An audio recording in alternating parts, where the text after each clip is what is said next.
Whenever the laws of any state are broken, a duly authorized organization swings into action. It may be called the state police, state troopers, militia, the rangers, or the highway patrol. These are the stories of the men whose training, skill, and courage have enforced and preserved our state laws.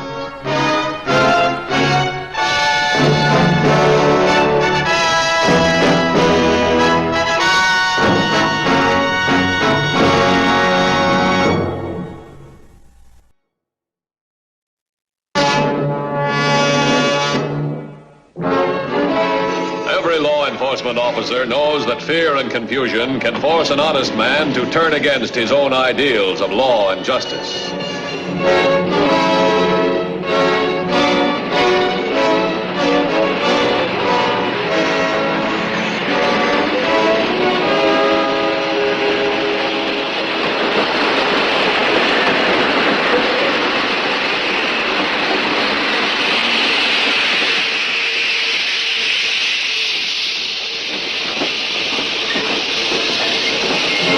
Such was the case with Raymond Harris. When he arrived from New York, his greatest distinction was his honesty. His next greatest, $300,000 in gems carried in his briefcase. Before the day was over, it became the Highway Patrol's job to save his gems, his honesty, and his life. Mr. Harris? Yes? I'm George Haley, Dr. Corbett's assistant. Oh, yes. Oh, forgive my confusion. I was half expecting Miss Nelson. Well, Laura had a few errands to do, so I'm filling in for her. I can understand your disappointment. Oh, not at all, not at all. Car's right this way.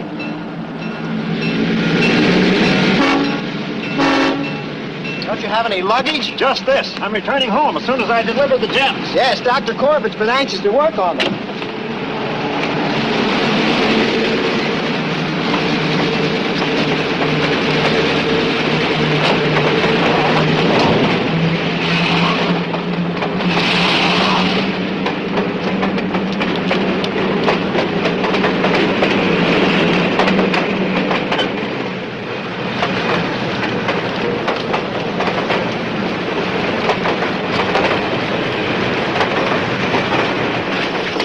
May I use your phone, please? Local or long distance? Local. Oh, yes. The operator will get it for you.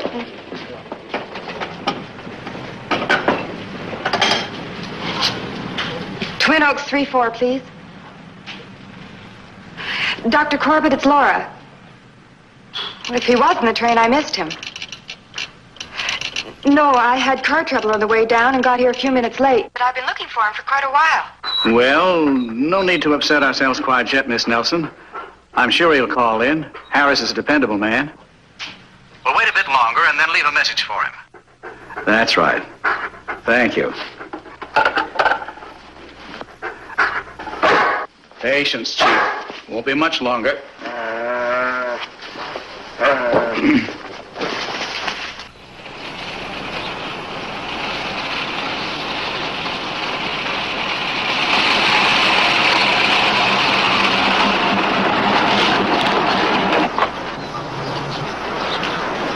All right, Harris, out. Leave that case in. That's what I want. Close that door. Now stand back there. Those stones, they're worth a fortune. Are they worth more than your wife and children? What? I'm not playing this game alone, Harris. I have some capable people on my team. One word to the cops about me, and you'll end up with empty rooms in your house.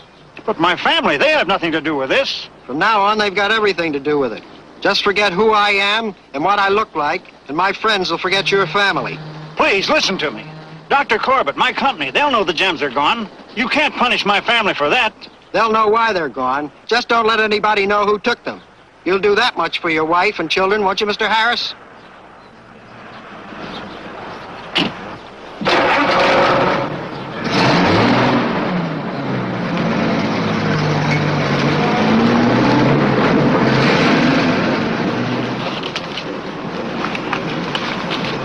MPF 686.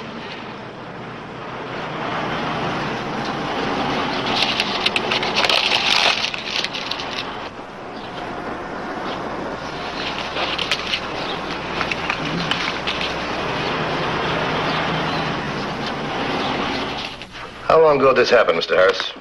And it couldn't have been more than an hour ago. I called you as soon as I found the phone. Weren't you suspicious when he drove you down that deserted road? No, I'm a stranger around here. But I did remember that Dr. Corbett lived in some out-of-the-way place. This guy, can you describe him? His car, his name, his clothes, anything? I told you, Mr. Matthews. The man was dark, average height, wore glasses. You described half the people in the state. Wasn't there anything distinctive about him? Scars or anything like that? No. What about the car?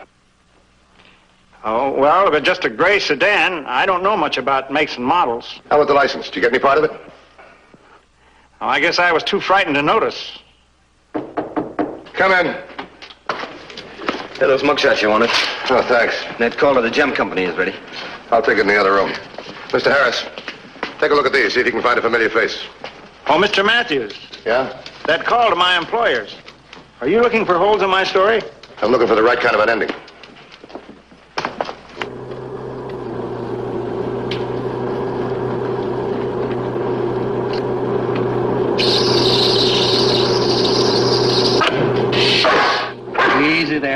Easy there, Chief. Mr. Haley is our friend. I hope he believes that, Doctor. Why not? You had Harris convinced, didn't you? Yes, I've never seen a man so frightened. Knowing Harris, I can well understand it. There's nothing he prizes more than his family. Not even these. You know, Doctor, I never held a gun on a man before, and I had a sudden urge. I wanted to shoot. Beautiful, aren't they? Like frozen fire. Yes, and getting hotter all the time. Doctor, what if Harris describes me to the police?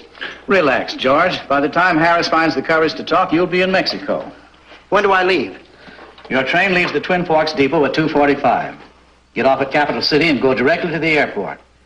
Your plane reservations will be waiting for you. You're all packed, aren't you? All I need is the ticket. Well, Mr. George Haley, and your reservation for Chief. Am I going to be safe for that man-eater of yours? Why, of course. He'll be in the baggage car. And these stones will be in the studs of his collar. It should make him more attractive to you. Every time I look at him, I feel like a blue plate special. Well, his sunny disposition will discourage any curiosity. You'd better run along now. You have less than 2 hours. Do I take the dog now? I'll deliver Chief and the gems to you in exactly 1 hour. I wish I was on my way right now. You haven't a thing to fret about, George. You're an honest, hard-working apprentice. You've never been in trouble in your life. Your reputation is impeccable. Like yours? Like mine. Our honesty is our greatest weapon, George. Far greater than that gun that frightened Harris. Everything's worked out smoothly so far. We'll complete our arrangements in Mexico City. When will you be there? As soon as I can leave without creating suspicion. You see, after all these years, I mustn't let anyone think I'm dishonest. I'll see you in an hour. With Chief. Yes, sir.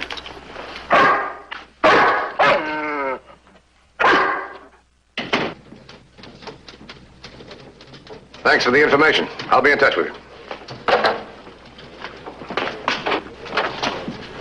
Find anything? No, not yet. Did they confirm my story? Company feels the same way I do. Thief knew too much about you. Must be somebody working on the inside. Well, that could be anybody in the New York office. 50, 60 people. Could be somebody out here, too. Out here, there's only Dr. Corbett, and he's worked for us for years. What about his secretary? Miss Nelson? Well, she's as honest as Dr. Corbett. We'll find out about that. You keep looking at the mugshots. I'll have a man work with you. Oh, Mr. Matthews, would you mind if I call my family in New York? They're probably worried about me. No, go ahead, call them. Tell them not to worry. You're all right now.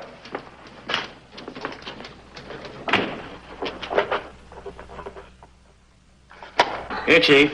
Here, boy. Here, boy. Time we put your traveling clothes on. That's it. Chief, this is a $300,000 collar you're wearing. See that you treat it with respect, huh?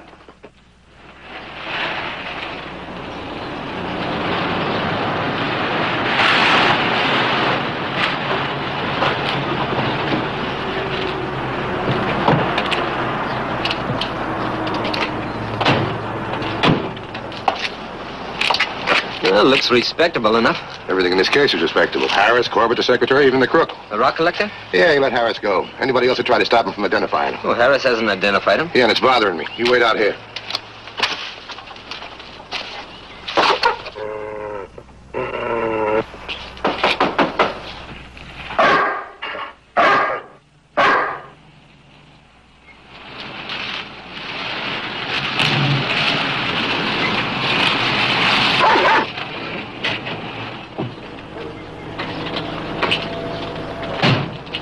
What is it, officer? Is Dr. Corbett all right? Yes, ma'am. May I ask what your business is here? I'm his secretary, Laura Nelson. Have you been with him long? 4 years. Do you like your work? Very much. Can't imagine who'd pose as my assistant. I've never had an assistant, Mr. Matthews. No, Chief. What about your secretary? Well, I'll have to let you be the judge. She's here now. I won't take up any more of your time. I might bother you later, though. Well, I'll do all I can to help.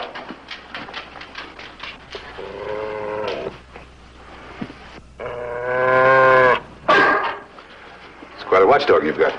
Yes, a man in my business needs one. But Chief is taking his work too seriously. I'm getting rid of him. He's causing too much trouble. It's too bad. It's a beautiful animal.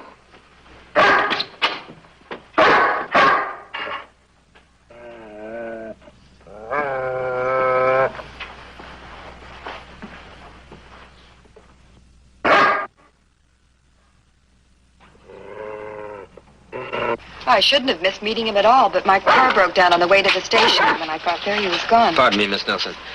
It's Mr. Matthews. How do you do? How do you do? Miss Nelson's car broke down on the way to the depot. Otherwise, she never would have missed meeting Mr. Harris. And then there wouldn't have been a robbery. What? That phony assistant. He couldn't have picked up Harris, could he? What assistant? What happened to your car, Miss Nelson? The fan belt, it broke. Well, that's a pretty new car. A few months old. Fan belt shouldn't wear out in that length of time. Where'd you have it replaced? At a service station not far from here. Show us where it is? Certainly. All right.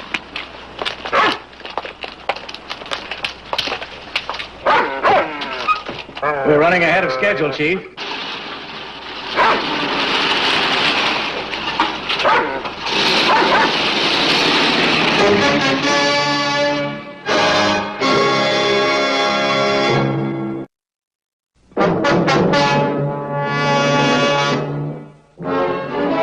While Dr. Corbett prepared to send the dog and the stolen gems as far away as possible, the Highway Patrol took a step closer to the source of the crime. The broken fan belt became the missing link in the $300,000 puzzle.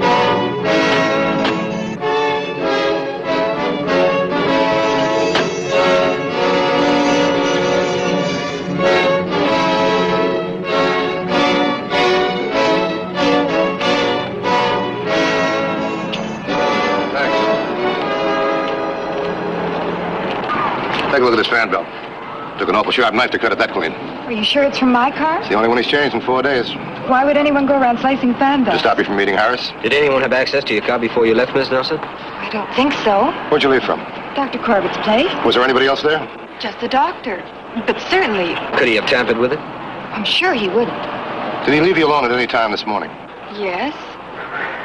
I was typing some letters in his office. He was working in his lab. You don't suspect the doctor, do you? Could be. Only takes a minute to slice a fan belt. Why? Why should... For $300,000 in gems. He's handled millions in his time. He has a reputation for honesty. He's gonna need it. Get him.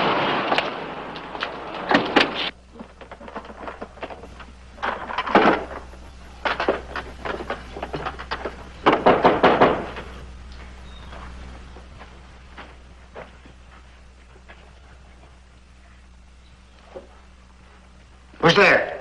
Dr. Corbett, George. Come in.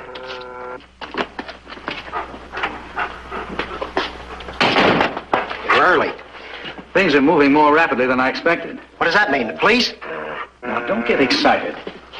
You'll be on your way in no time, and there'll be no evidence for anyone. Chief will see to that, won't you, boy? Doctor, I don't like it. You had everything planned, like clockwork. Now you're rushing things. Well, don't you trust me? I have no choice. But I think... You've always had trouble thinking, George. That's why you've always been a nonentity. You came to me asking for help, seeking prestige, stature, importance. I'm giving you that opportunity. One half of $300,000. Opportunity. A gem robber. You were proud of yourself a while ago. You'd actually frightened a grown man. I was more afraid than he was. Now it's worse. Your train leaves in 40 minutes. And take good care of Chief. His new collar is very flattering, don't you think?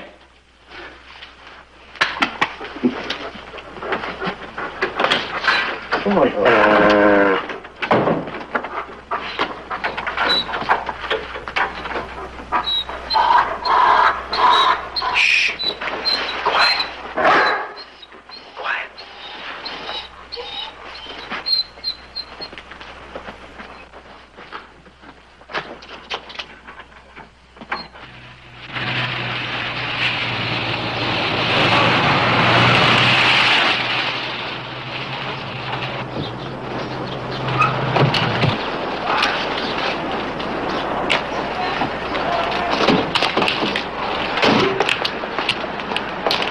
Well, the garage is empty.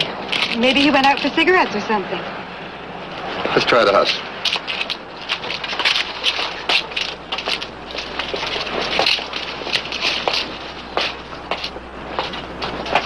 Well, you'd better let me go in first. Chief isn't very fond of strangers. I found that out. Here, Chief. Here, boy. That's funny. He never takes Chief anywhere. Let us go in. You wait here.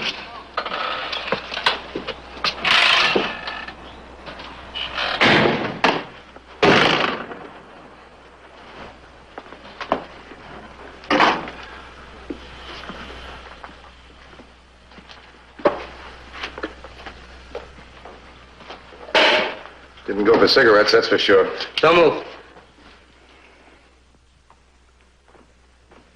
I hope you gentlemen have a warrant for breaking in here.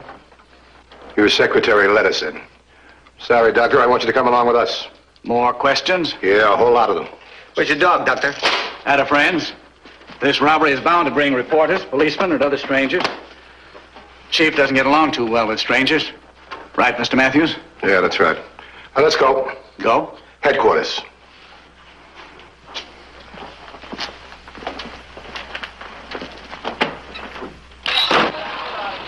Keep your hands off me. Get in the car, Doctor. Really, Mr. Masters, you're treating Dr. Corbett like a common criminal. He's a suspect. He'll have a chance to clear himself. Well, why him? He's never done a dishonest Miss act. Nelson, I'd like to ask you some questions, too. Oh, for heaven's sake, stop playing policeman. You're slandering the reputation of a wonderful old man. Playing policeman is my job. And working for Dr. Corbett is my job.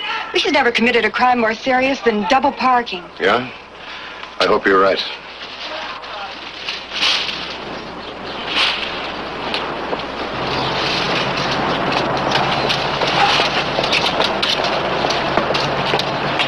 Will you go with us? May I use my own car? Yeah, sure.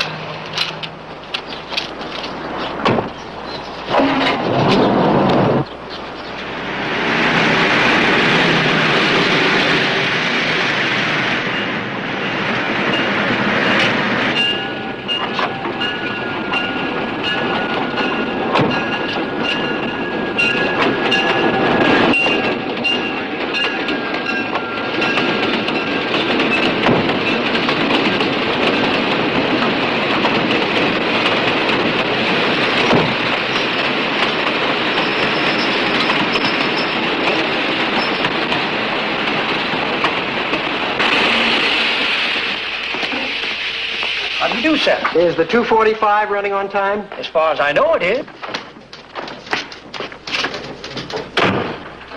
How you making out? Not so good.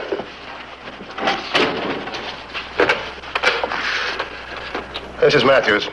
Get me a background on Corbett. Yeah, he's at headquarters now. That's Corbett. Harold Corbett, Ph.D. He's a gem cutter. He has a home laboratory about 12 miles from Twin Forks. Get me everything you can. Call me back. Thanks. Well, you don't really suspect Dr. Corbett, do you? What can you tell me about it? Well, I can tell you he's an honest man. My company would vouch for him. I wouldn't. Every lead has his name on it. Well, what about the other suspect, the man who held me up? You tell me. Well, I did. I told you all I could. It's not enough, Mr. Harris. You rode in his car in broad daylight. You rode for 8 or 9 miles. You must be able to tell me something. The kind of clothes he wore, his looks, his car. Tell me something. I can't. Why not? I just can't, that's all. What are you afraid of, Harris? How did he threaten you? He can't hurt you now. You know that, don't you? It's not me I'm worried about. I don't care about myself. Who do you care about? Forget it. Withholding evidence is a crime. If you think you're protecting somebody, you're quite right. You're protecting the criminal. The guy that robbed and threatened you into silence. So you better choose sides. You're acting more like an accomplice than a victim.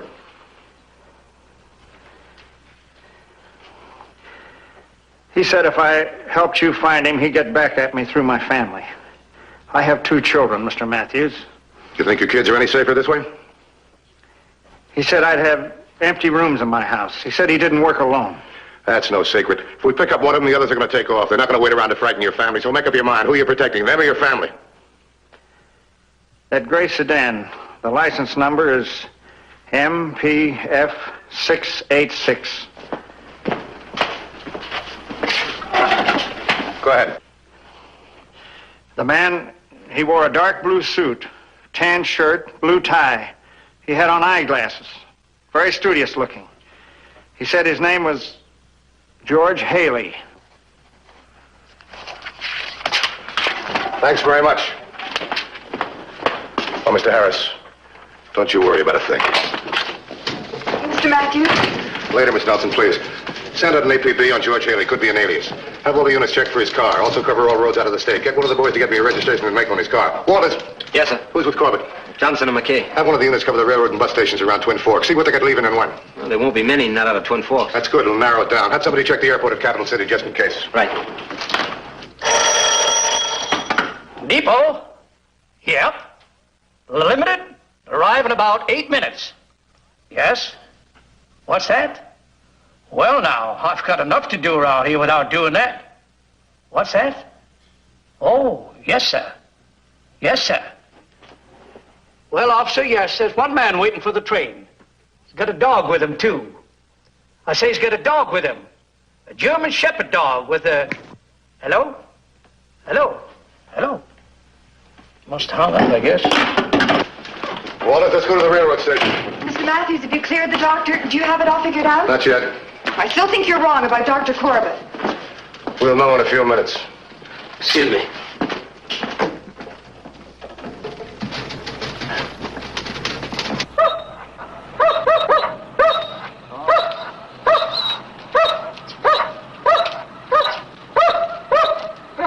Well, what is it? Nothing, just getting some air. Nice dog you got. What do you call him? His name's Chief. When's that train getting here? Oh, about 2 or 3 minutes, maybe more. Don't always stop here, you know. It will today, won't it?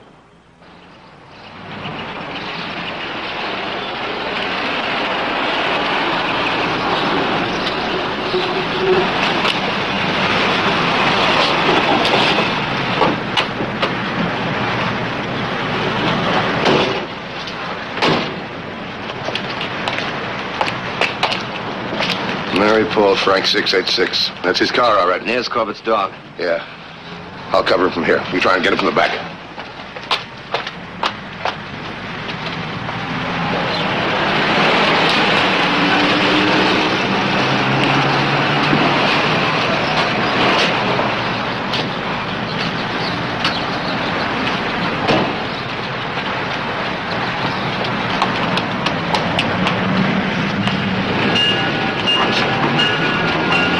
Mind your own business. Keep your nose out. Stay where you are and put your hands on top of your head.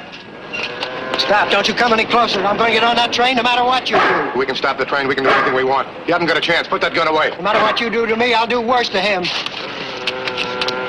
You have no reason to do this to me. We've got 300,000 reasons in rough-cut gems. What gems? You can search me. I haven't got any gems. What are you doing with Corbett's dog? Is that a crime, taking care of somebody's dog? Take him away.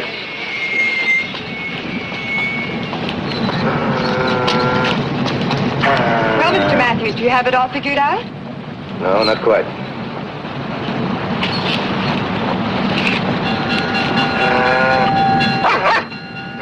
Easy, Chief, easy. What is it? I'd like to take a look at that dog's collar.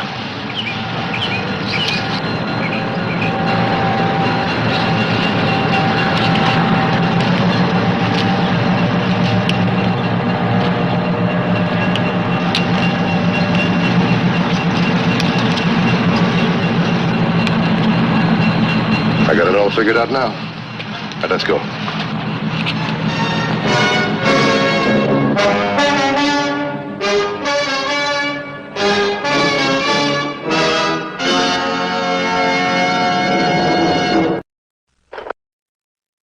See the Highway Patrol in action again next week.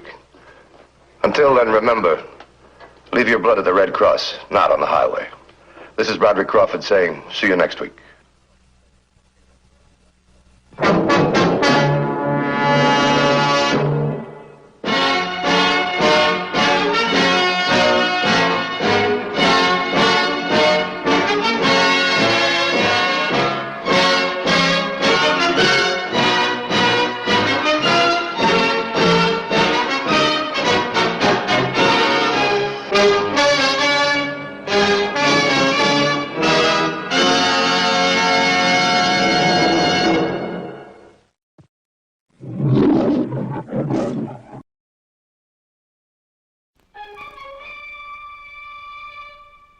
Whenever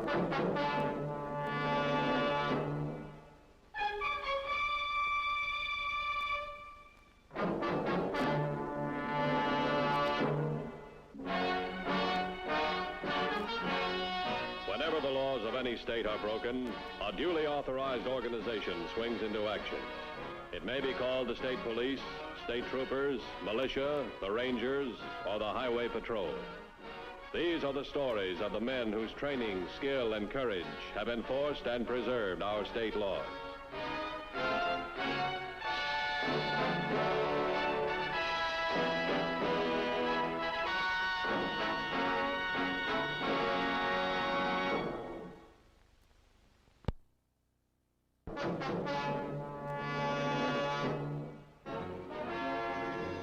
Police agencies are constantly vigilant, always on the alert for the predictable type of crime. But unfortunately, all criminal acts are not predictable. And often the most commonplace incidents, things you may see every day in the street, can have the most unusual significance. These people, disguised as guards for the Superior Armored Car Service and using a duplicate truck, move quickly and efficiently in stealing $29,000. Such was the case in a routine weekly armored truck money pickup at a large supermarket. A few minutes later, the usual proved to be very unusual indeed, when the legitimate, the real armored truck appeared at the market for its regular pickup.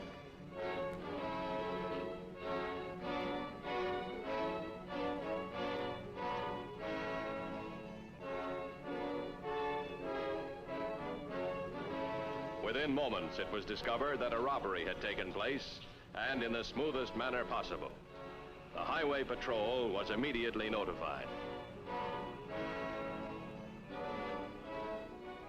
Okay, Mr. Gregory, that's enough information to start with. We'll be in touch.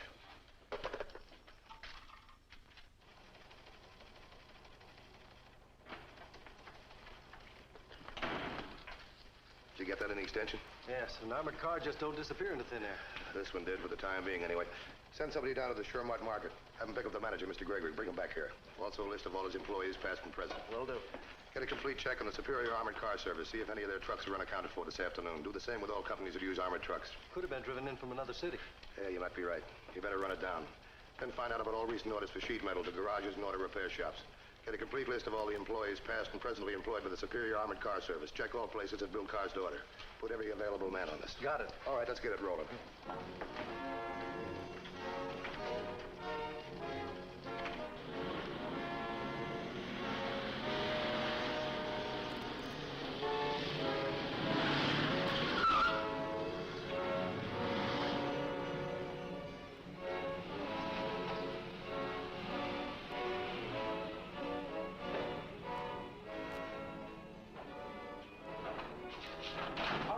Those doors and fast.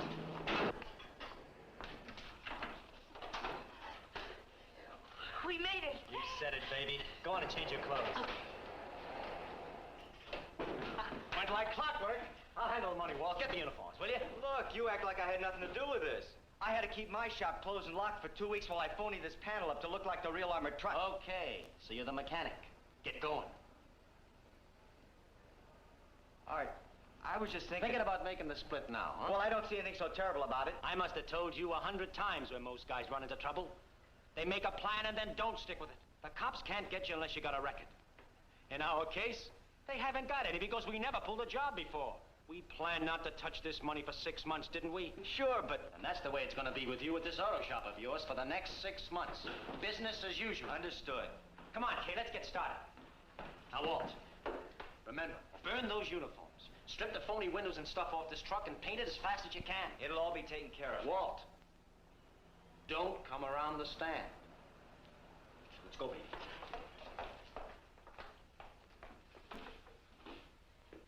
Everything seemed perfectly normal, Mr. Matthews. I had no idea it was a robbery. Not until the real armored car showed up at the store a few minutes later. How long have you been manager of the store? Since it opened? Last year. But I've been with the chain 7 years, sir. And they got, let me see here, 29,000. Yes, sir. When they came in, did they show you the proper identification? Well, to be honest, they showed it, but I didn't really check it. I didn't question them. There's been other guards in the past. I saw the car pull up outside. I had no reason to be suspicious. The money is picked up each week at approximately the same time. As I said, everything Yeah, I seems... know. It looked perfectly normal. This a list of your employees, past and present? Yes, it is. Sergeant, check this with criminal records. Get me the answer as soon as you can.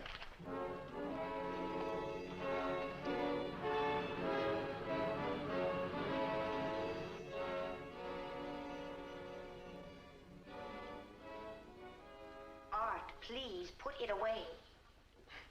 What's the matter with you? I just feel better if you put it away. 29,000 lovely American beauties. 29,000. And they'll be even lovelier to spend. I just think in 6 months we'll be living like... Please? Okay, okay.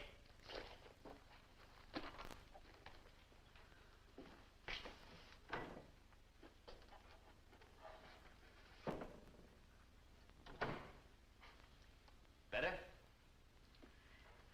If only we didn't have to keep it here. Okay. So I'll deposit it in a bank. It's not every week we get a windfall like this, baby.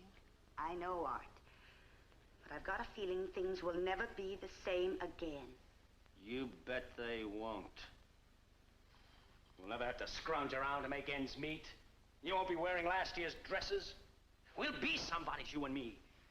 A lady and a gentleman, not hash slingers. People will be waiting on us instead of our waiting on them. You said you wanted that, didn't you? Well, didn't you? Yes, Art. That's what I wanted. Only now you're excited like I said, that's all. It'll be okay. Come on, let's open up, hmm?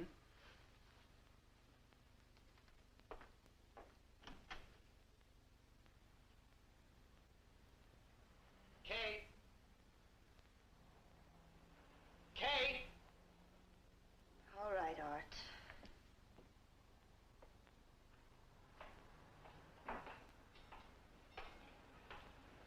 A perfect day, Kay. At a perfect spot. We shouldn't be here right across the street.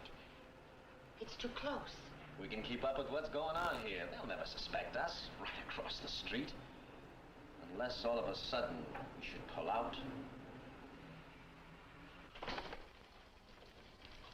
Mr. Matthews, the reports are completed. Bring them in.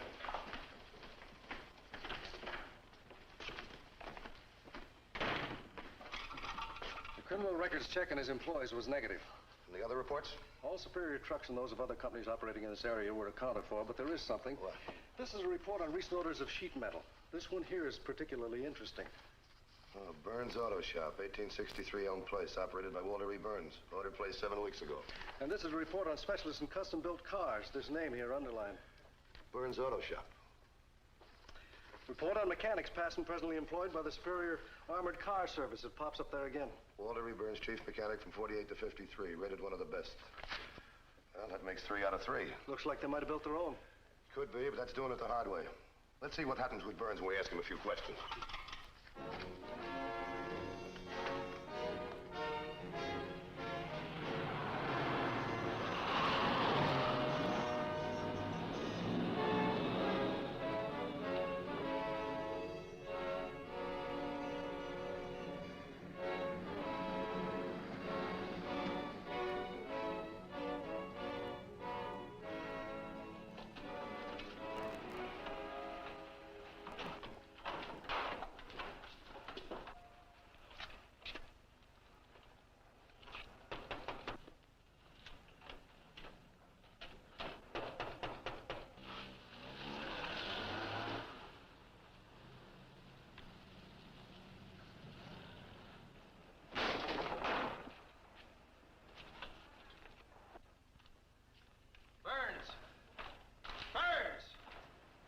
Well, he's not around.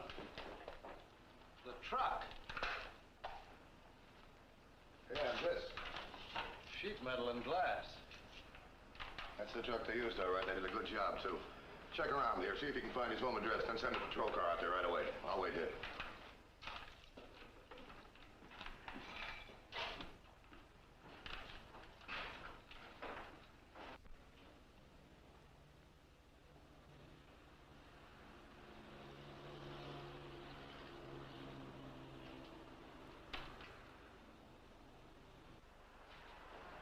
Wasser.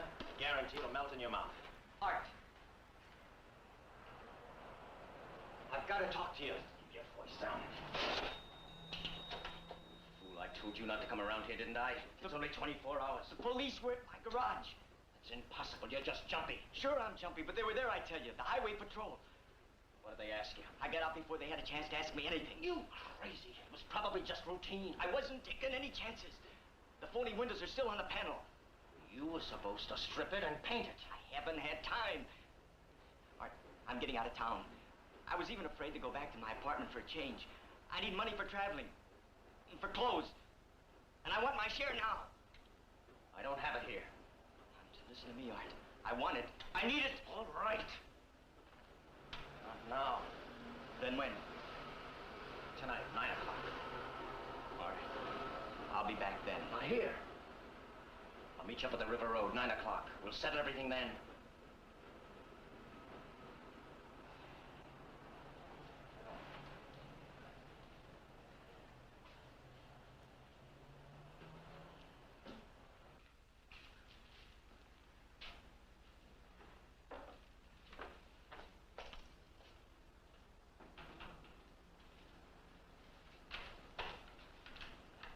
Come on, let's go.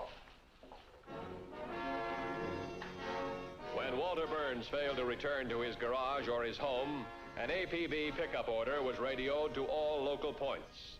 The bulletin was repeated at regular intervals. When the APB failed to bring results, a tri-state alarm was teletyped. The hours passed. All reports coming into headquarters were negative.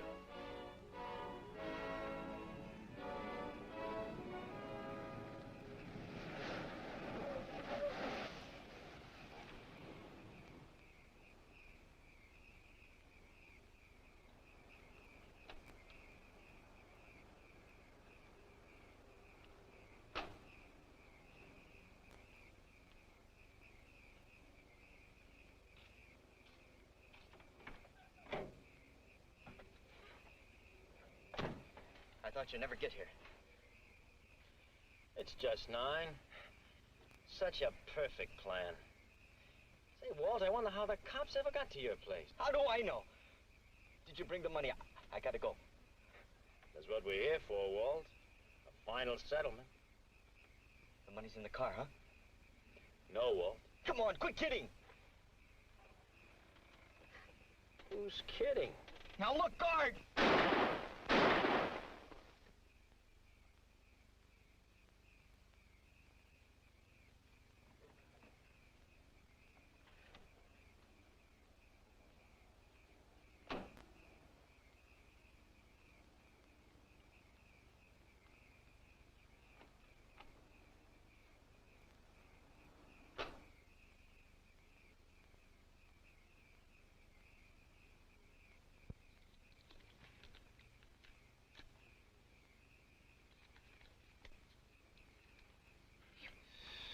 You killed him. You didn't say you were going to do a thing like that. Had to be done, Kay. No. No. The police would have caught up with him. He'd have talked. Where would we be? Killing. No. The only practical way, baby.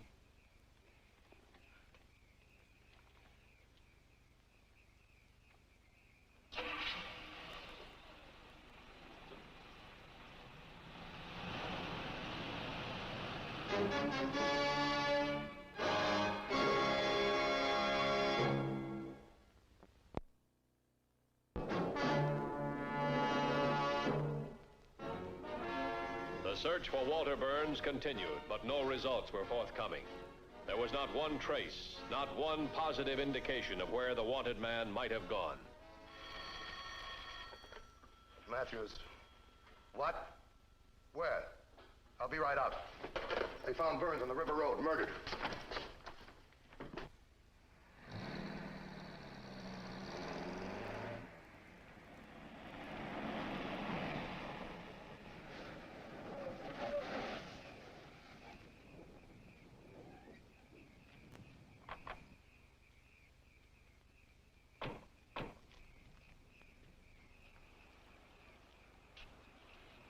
What'd the medical examiner say? Death was instantaneous, happened by 9:15 p.m. You got the report at 9:30? That's right, by a local farmer. He was passing by, saw the parked car, and investigated it. Did you see any other cars on the road? No, but there's another car here. It was parked just over there. Any sign of the money? No, but Burns, by the way, didn't have a cent in his pocket. Oh, that's nice, isn't it? A $29,000 robbery, not a cent in his pocket. He gets paid off by being murdered.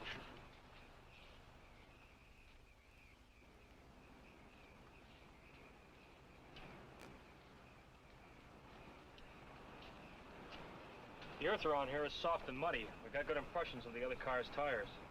I think there were 7/10/15s. We also got good impressions of the shoe print. After the lab boys make prints, send them in for analysis. Right. Maybe they'll walk the killer right into our hands.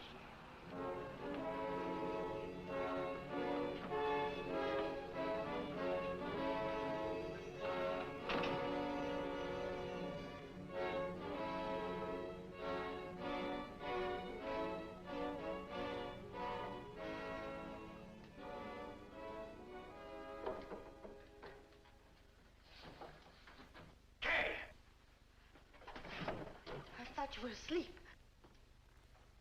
What were you going to do with that briefcase? Tell me. What are you going to do with it? Tell me! I wanted to burn it. You what? Destroy it. I thought it might change things. Undo what's been done. Bring us back to where we were before all this started. We were happy then. I'm happy now. Not happy. Different. A murderer. This is the way things are going to stay. And don't you ever get such thoughts again. Kay! Don't try anything foolish. You understand?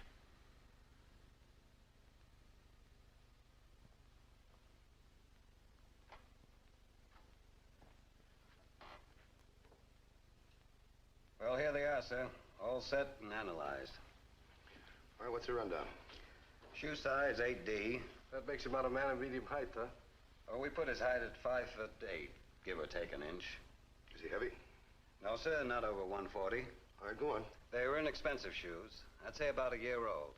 Outside leather is showing the grain, and perforation marks are spread wide. And notice this. The sole seems to be pretty thin right there. Either sloppy in appearance, or can't afford to keep his shoes in shape. Judging from the low quality, I'd pick the latter. Well, I'm surprised that you lab boys can't come up with the name and the phone number. We could if you'd written it on his heel. Okay, I'm stopped. We're not. Now look at this, Mr. Matthews. Let me see. Heel's worn down on the inside. Well, notice the arches on both shoes. Frankly, I don't see anything special. Well, we did. These prints were made by a pair of shoes with specially built-in arches. Cheap ones, but specially built in, just the same. We couldn't ask much more from one set of prints, could we? Except the name and the phone number. Check all the shoe stores in the area that sell shoes with specially built-in arch supports. Get on it right away. Right.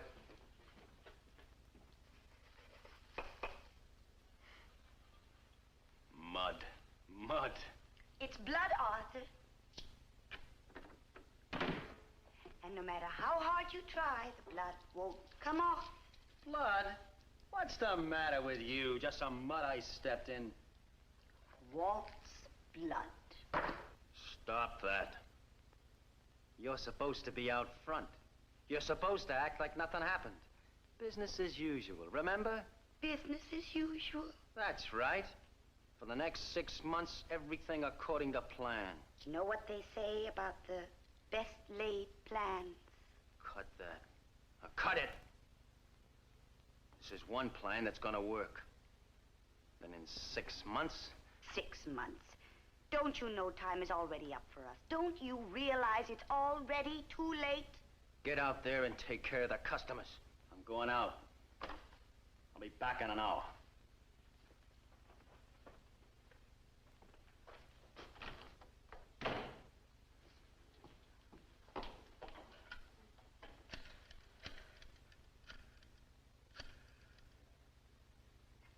Number of the railroad station, please. Information booth. Yes, regarding time of trains leaving the city. Thank you.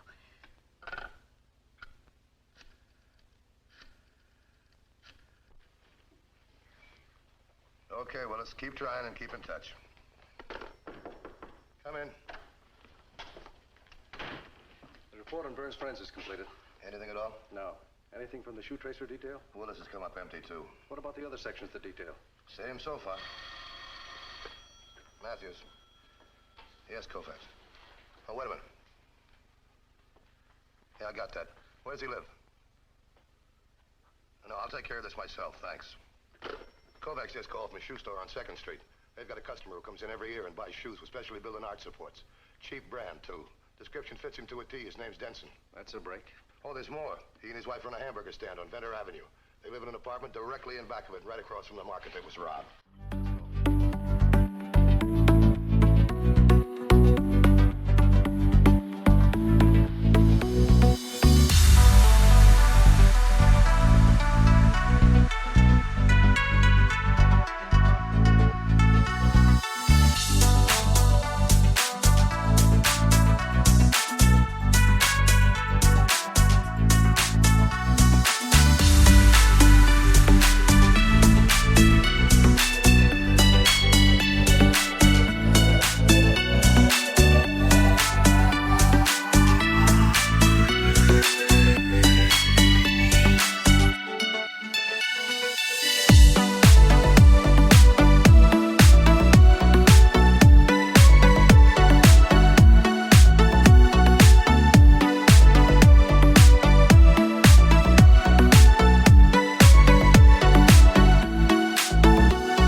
Let's go.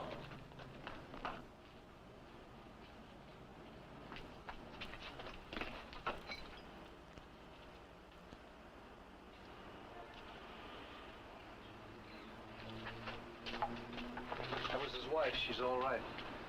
I'll call the ambulance. All the time. It was just across the street.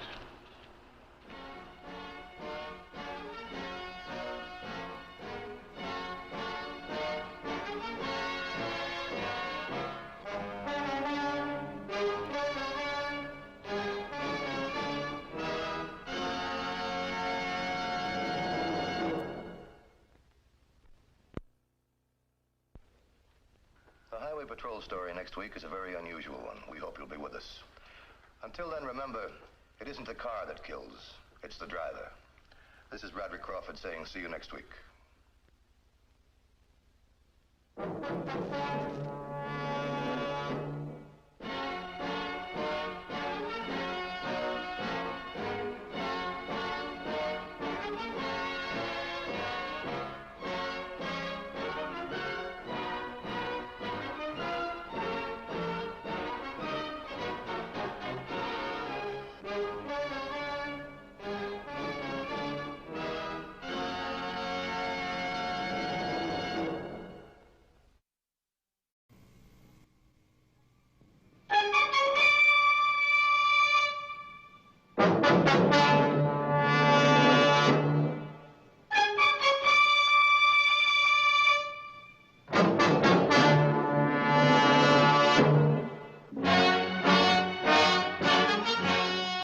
Whenever the laws of any state are broken, a duly authorized organization swings into action. It may be called the state police, state troopers, militia, the rangers, or the highway patrol. These are the stories of the men whose training, skill, and courage have enforced and preserved our state laws.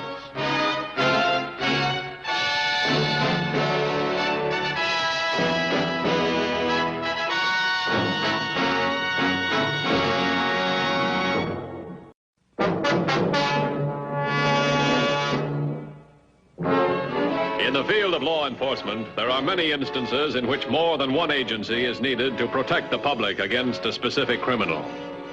13 years ago, Tom Thornton was convicted in another state of the murder of his partner, Harold Sylvester, and sentenced to 20 years in prison. The motive was robbery. More than $500,000 in cash and securities was taken from the safe and never recovered. 10 days ago, with time off for good behavior, Tom Thornton was released.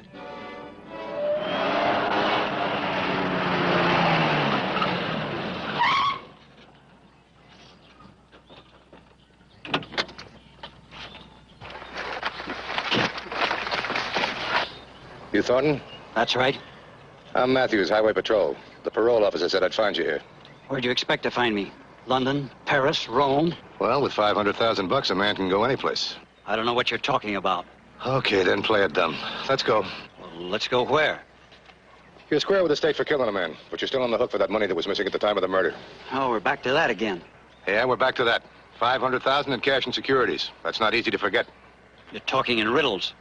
About 8 days ago, the security started to show up. They checked with the original list. Well, I didn't turn them in. Let's find out. Come on.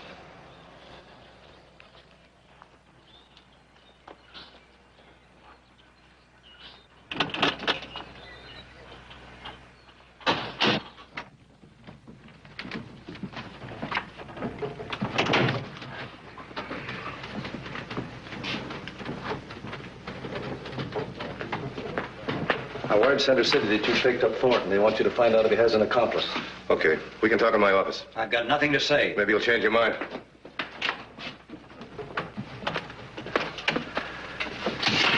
Sit down. The Center City police tell me you can go back for another 7 years. For a murder I didn't commit. I'm not here to argue what a jury said. Now listen to me. You can play it tough, or you can be a nice guy and answer some questions. It's your play.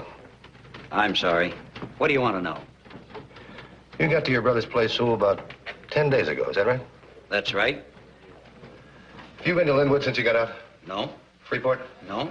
Amityville? I haven't been to Amityville, Freeport, or Linwood. Tell me, you know a fellow by the name of Herbert Stewart?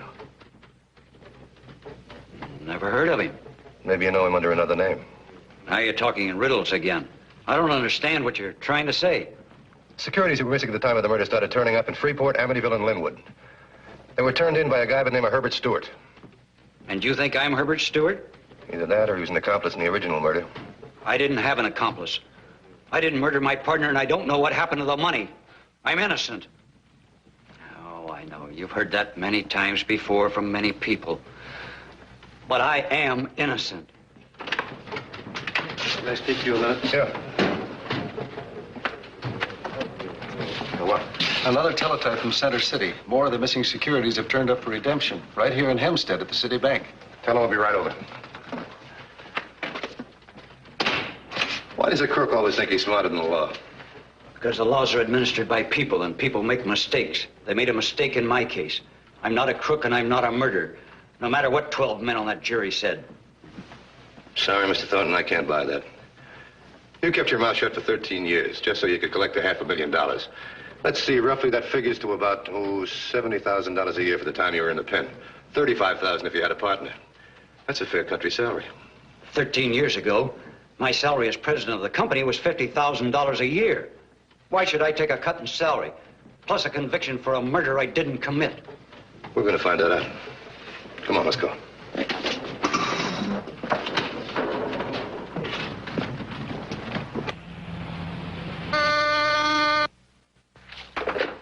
Yes? Oh, send them in. Come in, gentlemen. I'm Dan Matthews. This is Mr. Thornton.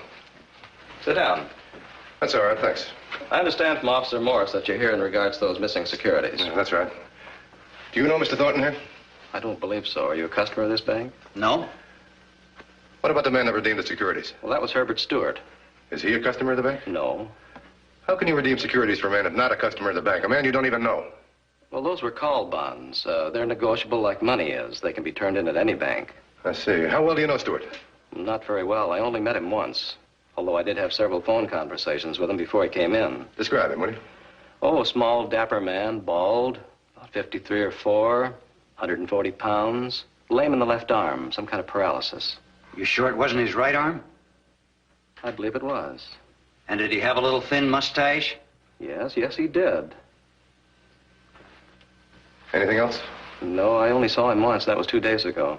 If you remember anything else, let me know, will you? I certainly will.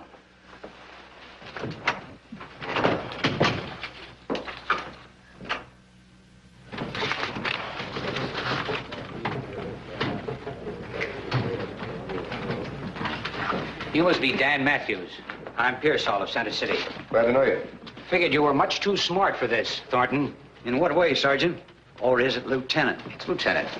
And I figured you'd wait a little while before you started cashing any of those securities that we couldn't find. How did you ever make Lieutenant? Because of the work you did in my case? What happened at the bank? Got a description of his accomplice, Herbert Stewart. Good. None of the other bank managers was able to give us too good a description. APB on Herbert Stewart. He's kind of a dapper guy, about 5'3", 5'4", 140 pounds. He's bald and got a very thin mustache. Well, this is important. He's got a lame right arm. Recognize the description, Lieutenant? Are you sure? That's the description Carter at the bank gave us. I don't believe it. Do you want to tell him, Lieutenant? Or shall I give him the good news? Well, that description fits Harold Sylvester. The man Thornton was supposed to have murdered 13 years ago. What's the angle? I told you I was innocent. I told everybody I was innocent, but nobody'd believe me. Now do you believe me, Lieutenant? How'd you get a conviction for murder without the body? We had all the evidence of murder. Blood stains, dentures, fingernail. And we found $5,000 worth of missing securities in Thornton's basement. What do you plan to do now, Lieutenant? Why don't you go back to your brother's place? We'll find Stewart. You mean you'll try to find Stewart? Or let's call him Sylvester. Well, I'll be looking for him, too. And when I find him, I'm going to kill him. You're what? And there's nothing you can do about it. Because 13 years ago, I was convicted for the murder of Harold Sylvester. I paid the price for my crime, and I figure the state owes me this murder. Look here, Thornton. You're not living in a jungle. There are laws that'll take care of Sylvester. Nothing you can say will make me change my mind. When I find him, I'm going to kill him. Why don't you take it easy? We'll find him. And he's liable for the same punishment you received. How about giving me back the 13 years I lost? You can collect damages. From Sylvester? How much can he have left if he's forced to cash securities? I'm not going to let you kill a man, Thornton. I'm going to get Sylvester. I don't want damages. I don't want money. All I want are my 13 years back. And my friends. And my business and my reputation and all my dreams of tomorrow. Can you get them for me? I'm going to stop you, Thornton. I knew Sylvester for 15 years. I know what he'll do in any situation. I know what he's doing in this one. So long, gentlemen. Put a tail on him right now.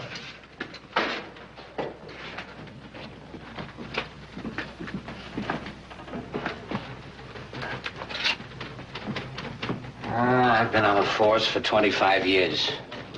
The one nightmare I've always had was sending an innocent man to jail. Yeah, I know how you feel. Well, look at it this way. It's your job to find evidence. The DA's to build a case. The jury to bring in a verdict and the judge to pass sentence. It was my evidence that built the case. Every time Thornton yelled that he was innocent, we yelled back that he was a liar. We called him the brain because we could never collect the rest of the securities and the money. But now I don't know anymore. We're going to have to find Sylvester before Thornton really becomes a murderer. Come on.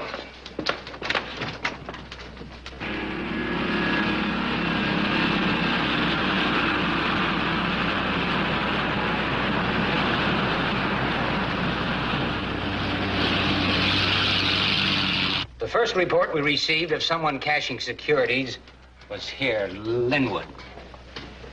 24 hours later, Freeport. 2 days later, Amityville. And today, here, Hempstead. Those towns cover an area about 1,000 miles in 3 states. So wait a minute. Oh, you saw that too? Yeah, if Stewart or Sylvester's got a base of operation, he moves out from there. That should put him right about here. Glen Falls. Yeah. Contact Glen Falls. Tell him a man answering Stewart's description might be living in that area. Then get in touch with Center City. Have him get a photo of Sylvester over to Glen Falls right away. Tell him I'll be there in about 2 hours. You got it? Right.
Officers sending an innocent man to jail now face Detective Pearsall, plus a new added terror.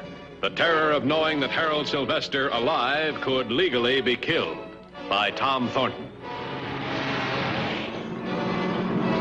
2371 to 2150. 2150 by. Suspect still on the bus. Keep him inside. Don't lose him. I want to know where he gets off. 10-4? 10-4.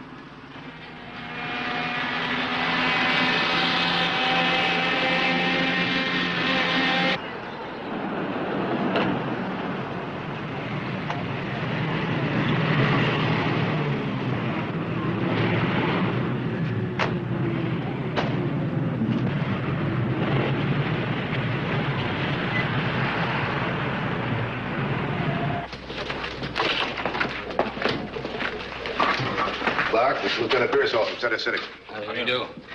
Anything on Sylvester or Stewart? No, not yet. We've checked the post office, bank, local stores. No one recognizes the description. How large is Glen Falls? According to the latest census, slightly over 4,000. We've got to get to him before Thornton does. He may not even be in Glen Falls. Yeah. Highway Patrol, Clark. Just a second. It's for you. Oh, thanks. Matthews. What's that? Tell him to keep at it. Right.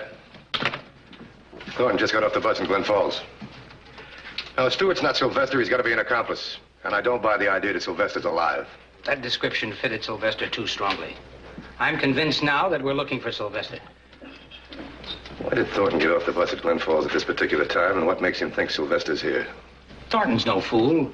Remember, he and Sylvester built a big business out of nothing in less than 5 years. You don't do that on luck. He could have figured Sylvester's whereabouts from the map, just as we did.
notice to 2150.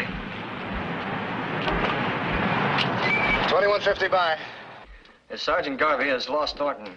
Also, real estate broker E.D. Chrisman reports rental of Hilltop House to Mr. Herman Sawyer on Willow Road near Emerald Drive. Sawyer, Stewart, and Sylvester. Contact Garvey. Have him meet me at Willow and Emerald. 10-4? 10-4.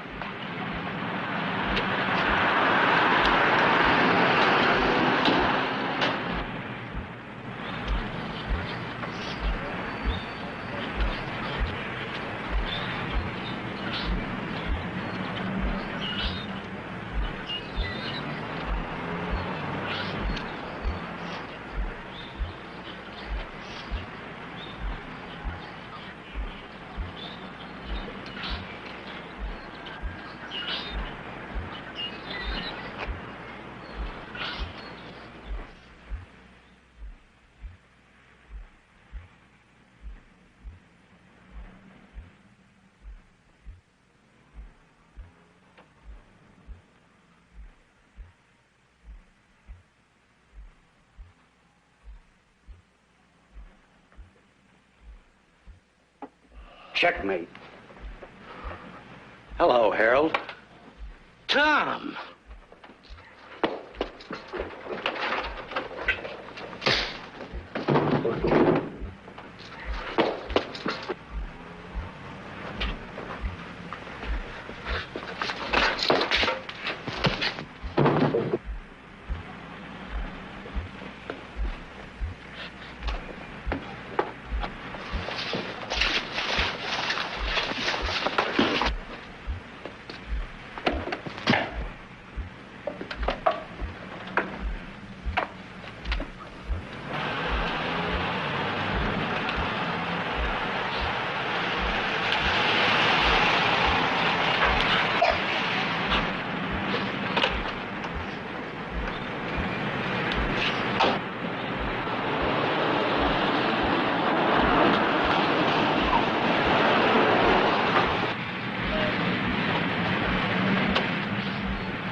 Any sign at all? Just got here.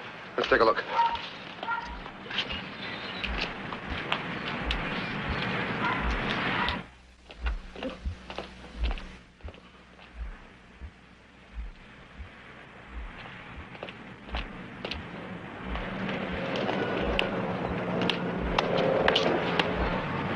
Hold it! I got here first like I said I would. Now go back to your car. You can't save him.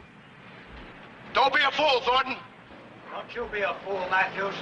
I've got Sylvester tied to the chair, and I've got his gun. And I'm going to kill him, inch by inch, a little at a time, just the way I died during those 13 years. Go back to your cars. I'll let you know when it's all over. Could be bluffing, but we can't take that chance. Let him think he convinced us.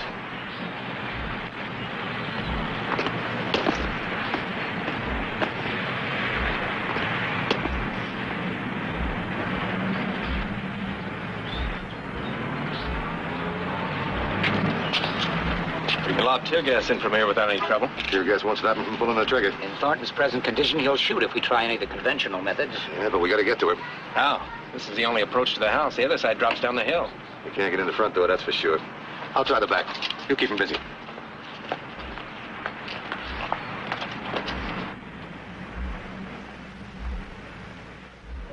Go ahead and shoot. You'd like that. Nice and quick.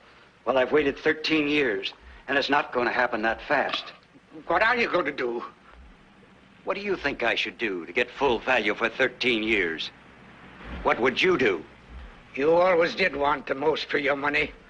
Always the cautious one. Playing it close to the vest. And you always had to be the king. The top of the heap. You even had to have a house on top of a hill. You know what you have? An emperor's complex. Well, the king is dead. Or you will be, soon.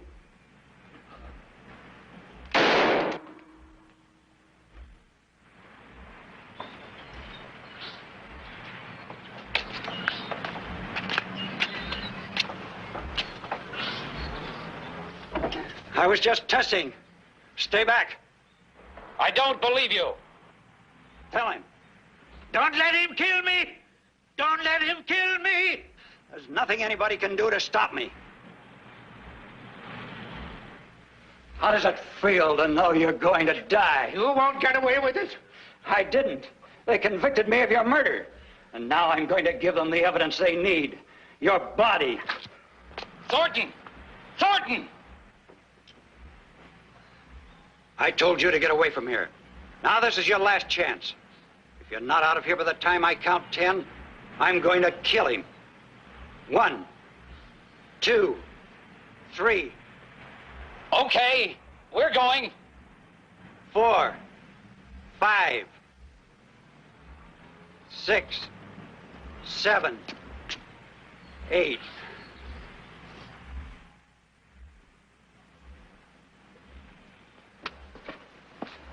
I told you not to try anything or I'd kill him. Now get away from him. Don't make me kill you, too. Give me the gun, Thornton. You're no killer. He's mine. I paid 13 years of my life for him. And I'm gonna collect. I told you I'd shoot. Don't you believe me? All right, Patrolfull, come on in. Sorry, Thornton, but you're under arrest. Why? You were carrying a gun. For you, that's illegal.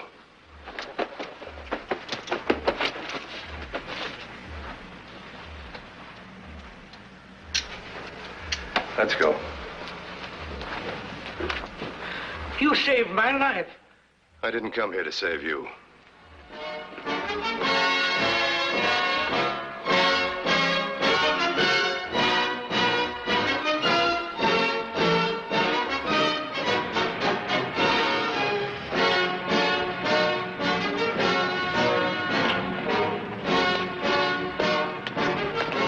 Help Patrolfull.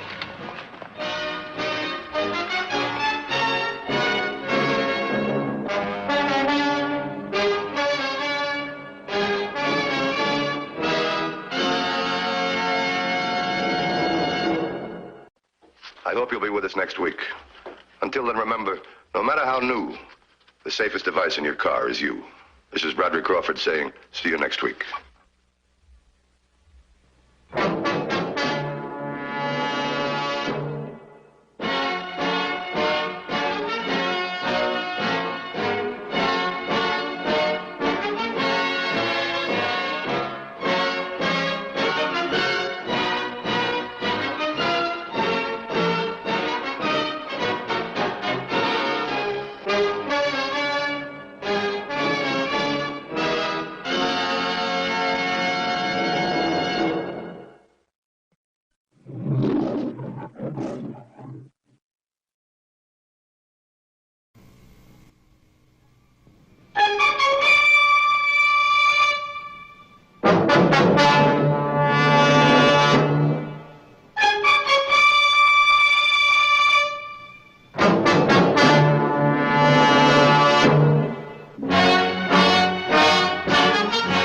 Whenever the laws of any state are broken, a duly authorized organization swings into action.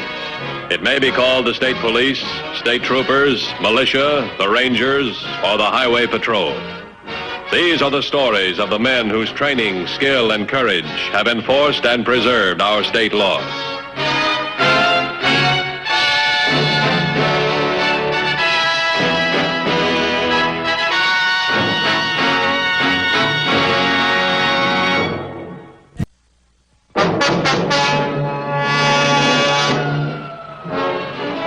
One of the most dangerous tasks faced by any law enforcement agency is the killer gone berserk, the criminal who has lost all sense of caution or self-preservation. When such a man is trying to escape the law, any citizen is in danger. And in all cases, the lives of the innocent must be preserved, even if it means letting the killer escape.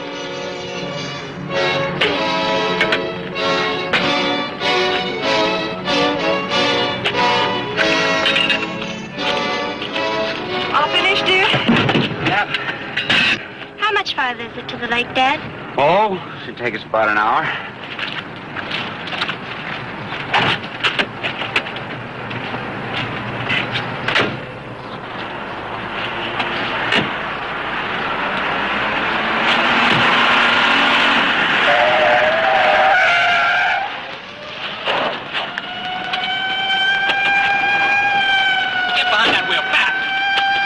I start shooting. I start the motor. Make a move to follow me and these people get killed. 3 of them, man, woman, and a girl, right here with me. Now, get on your radio and tell your boys to stop following me or I dump them out, one at a time and dead.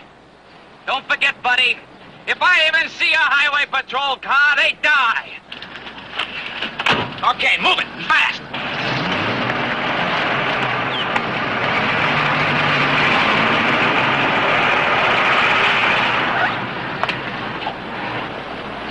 This is 2226. My 1020 is on 43, 2 miles east of 25 intersection. 43, 2 miles east of 23 intersection. Toby Larkin just commandeered a car, blue sedan. License Nora John Union, 989. There's a man and a woman and a girl in it. Before he drove away, Larkin told me he'd kill all 3 of them if there was any further pursuit. Should I commandeer a civilian car and pursue? Yeah? Grab a car and keep after Larkin. Get out of uniform if possible, and don't give yourself away. I'll meet you at the intersection of, wait a minute now, 43 and 21. I'll be in an unmarked car. All units, stay out of the area. Keep away from Larkin. He killed 3 people today. That's par for the course.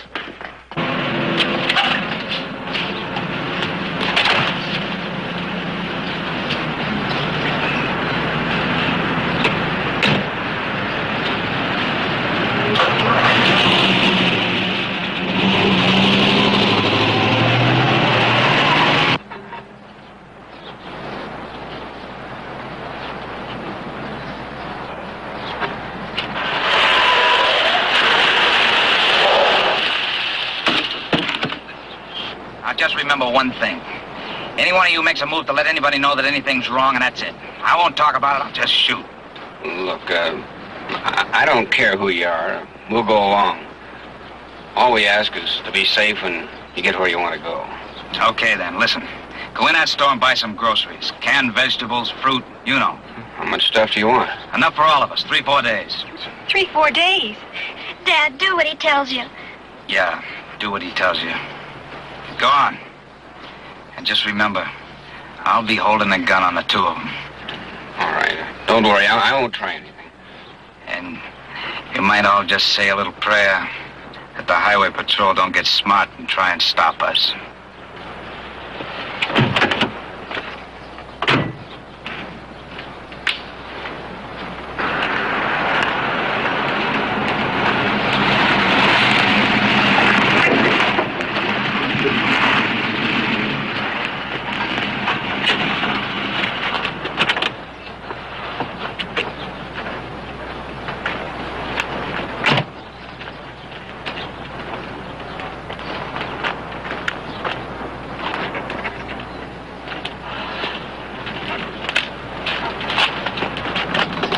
$21.50 to headquarters. Headquarters, bye. My 1020 is the intersection of 21 and 43. I'm waiting for Dennis. Any word? Nothing from Dennis. Have contacted all units and pulled him out of the area. Standing by for word from you. He should be along any minute. Stand by.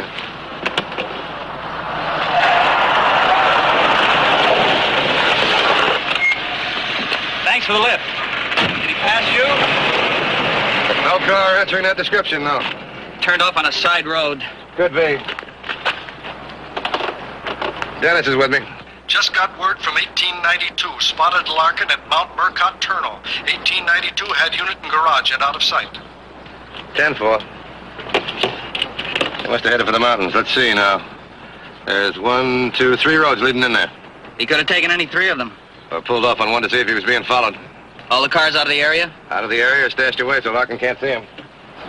21.50 to headquarters. Headquarters, bye. We're going to need the helicopter. Right away. Do you want him at your 1020?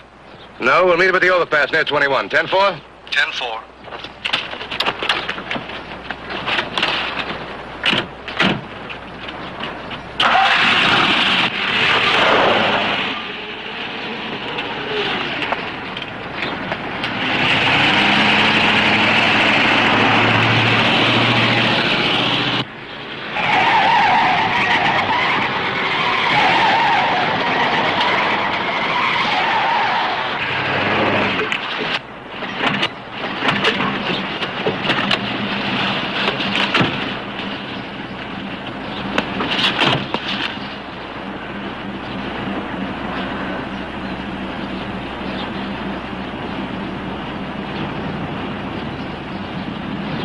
Take a look right over there.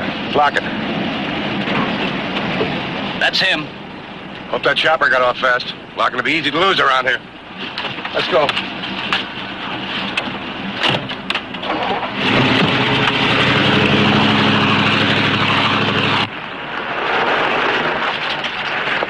Thought I spotted a car down there.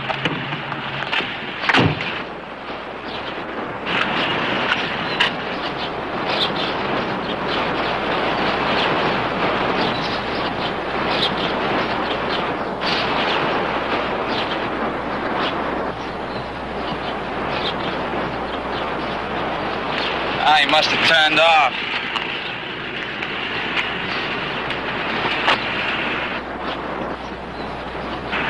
Go ahead. Try something. I'd like killing you.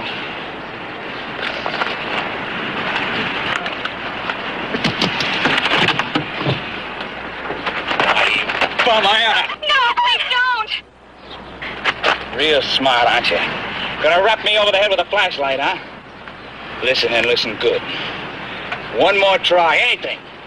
And that kid of yours gets it, right in the head. Understand? Yeah. All right, get back up there.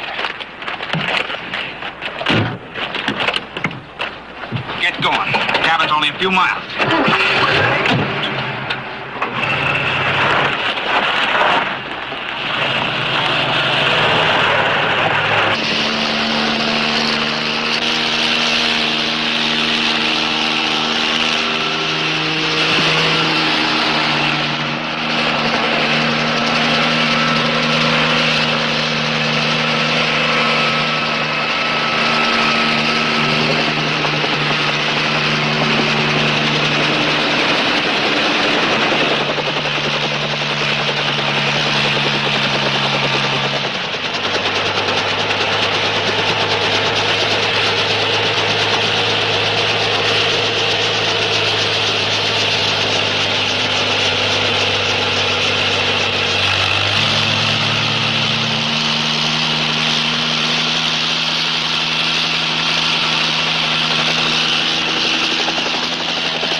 We don't want Larkin slotting it.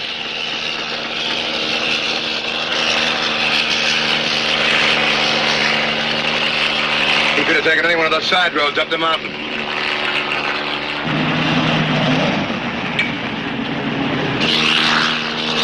Over there to your left, Dust. Come on, get over there.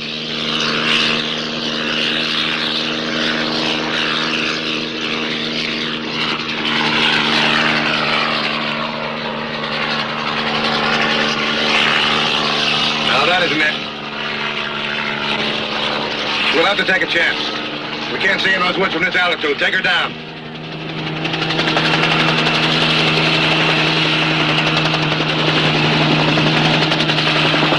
Yeah, this is better. See that dirt road over there? Follow it.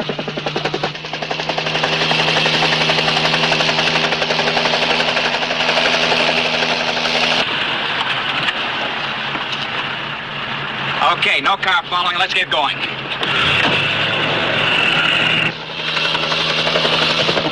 That's it. That's Larkin.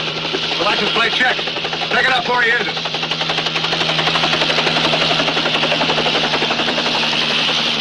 $21.50 to headquarters. Headquarters by? We spotted Larkin halfway up the mountain. Have other units around the area. We've run a check on the license number of the car Larkin took over, owned by a Peter Monroe on a vacation trip with family. 10-4. Monroe and family are going to need a lot of luck. So are we.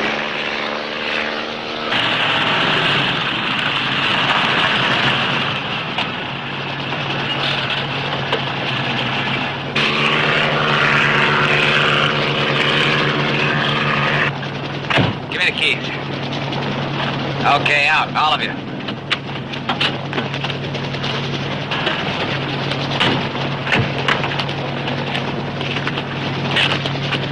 We're almost there, but I got a feeling.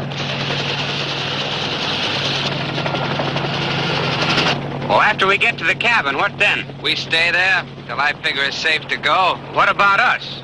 You scared? Oh, who wouldn't be scared? You're going to... Barbara! Sure. I got a gun, and I'm Toby Larkin. Last night I killed 3 guys. 3 wise guys who figured that dough was worth more than they were. So they're dead. Shouldn't we get started?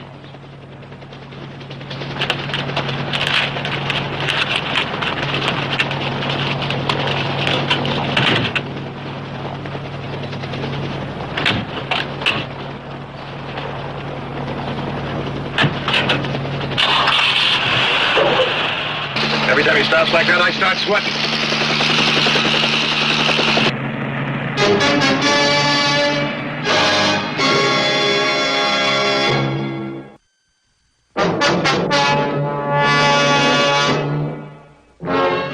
The Highway Patrol continued on its mission. The problem is simple. Save the lives of 3 people from an irresponsible, panicked killer. A simple problem with a complex solution. Looks like a cabin up there. Larkin's turning in. Yeah, he's stopping.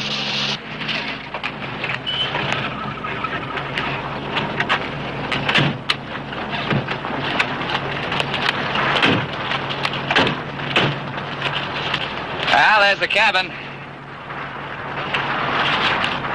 Give me the keys. Let's go.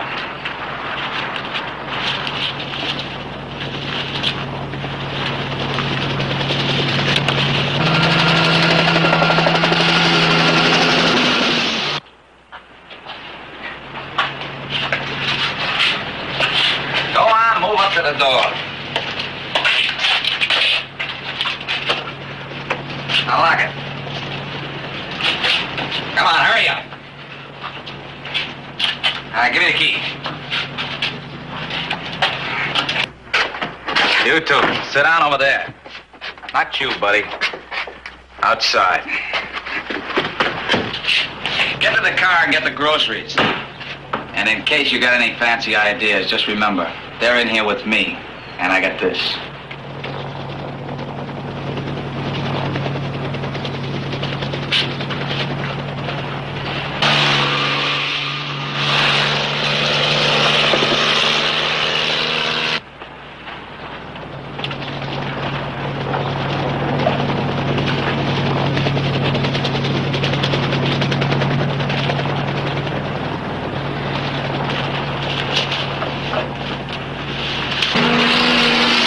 That's Monroe.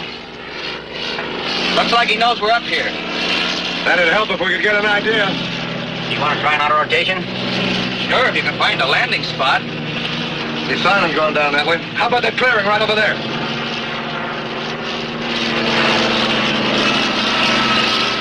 How about it? I think so. You're about over it right now. Keep your fingers crossed. Landing might be rough. Check your safety belt.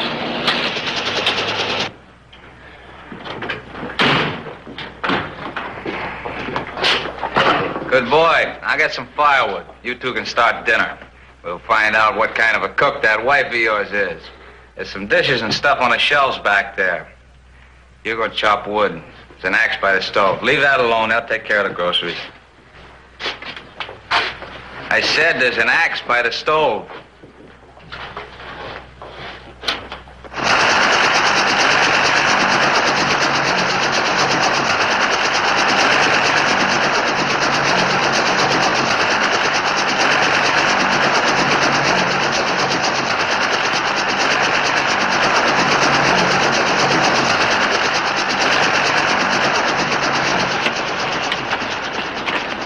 I wonder what the best way is to get the guy out. Either he comes out or the family comes out. Larkin's too smart. He stay inside and not let the 3 of them out together. If we had a layout of that cabin, we might be able to sneak up. I'll see how close I can get and take a look.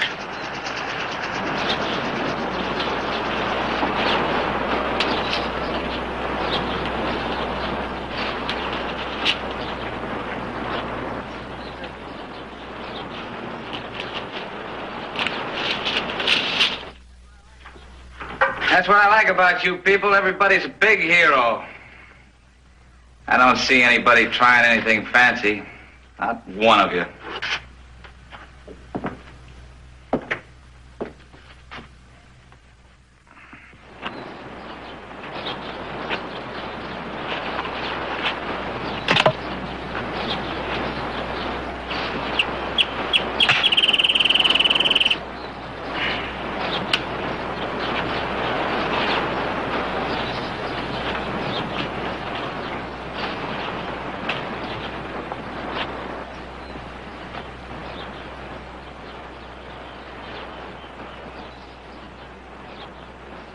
That's right. Larkin and the Monroes are in the cabin. Matthews is scouting it now, trying to figure out a way to get Larkin. We'll let you know. Heard or seen anything? Not a thing.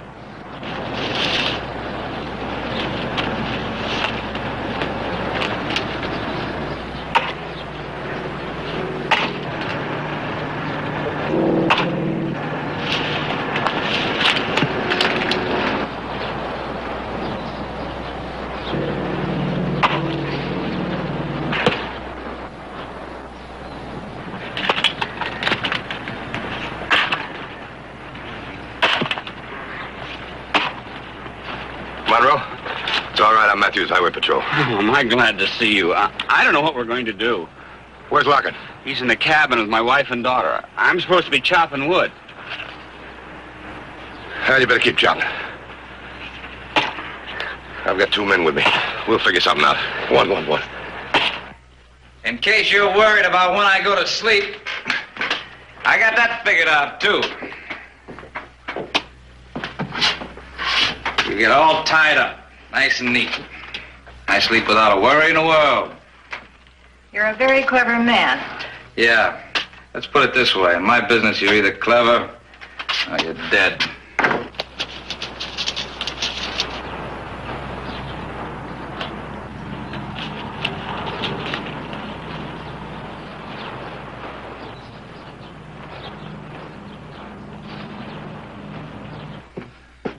I wonder what's taking him so long. You got any ideas? No, I haven't. I'll let him chop. The exercise will do him good. Monroe. Any way we can get inside that cabin? I haven't any idea. It's clear all around. Yeah, you can see it's coming from all directions. We can move in from 2 sides at once. That'd be too risky on the woman. How about giving me a gun? I can get back in. Well, we can't give you a gun, Monroe. If you missed, be curtains for you and your family. One of us will have to change clothes with Monroe. Yeah. I'll change with you. You take over the axe. Come on, let's change, Monroe. He sure is taking a long time to chop a little wood. Well, he's not used to it. He doesn't know how. Yeah, and I wonder what's going on.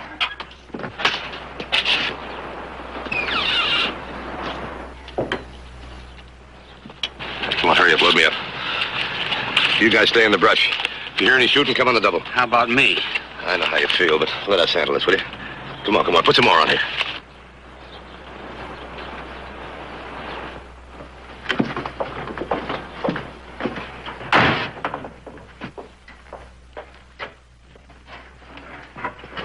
That's it. Let me have the gun.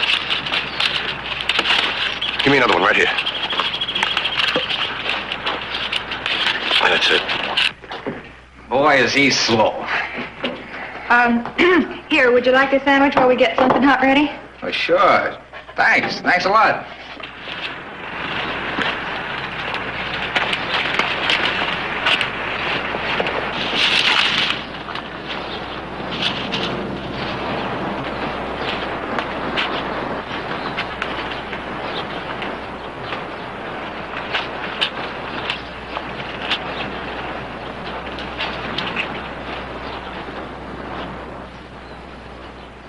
Now, there he is.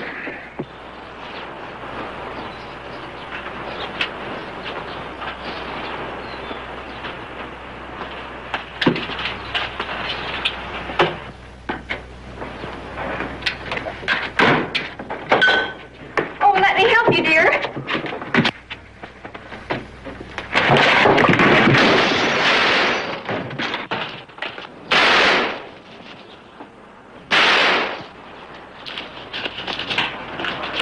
I got him. Get in the chopper. Drive him back to the clearing. Right. Oh, Barbara. Oh, no. You all right, honey?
cabin.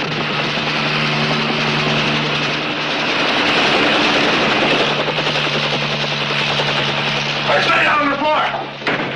All right, Larkin, drop it. All right. You want it? Pick it up.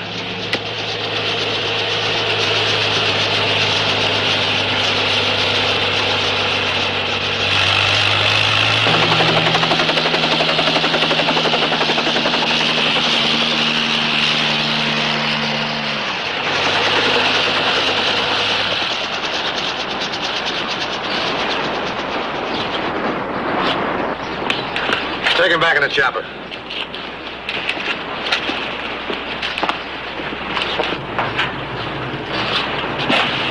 It's all right now, Mrs. Monroe. Everything's all right. Oh, fine.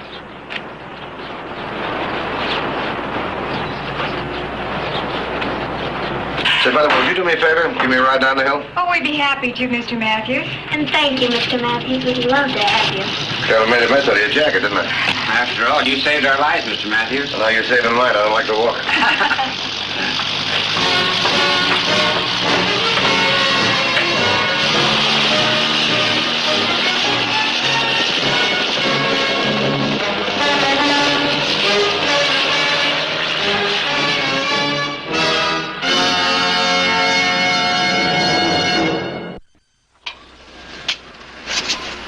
See Highway Patrol again next week. Until then, remember, if you care to drive, drive with care. This is Bradley Crawford saying, see you next week.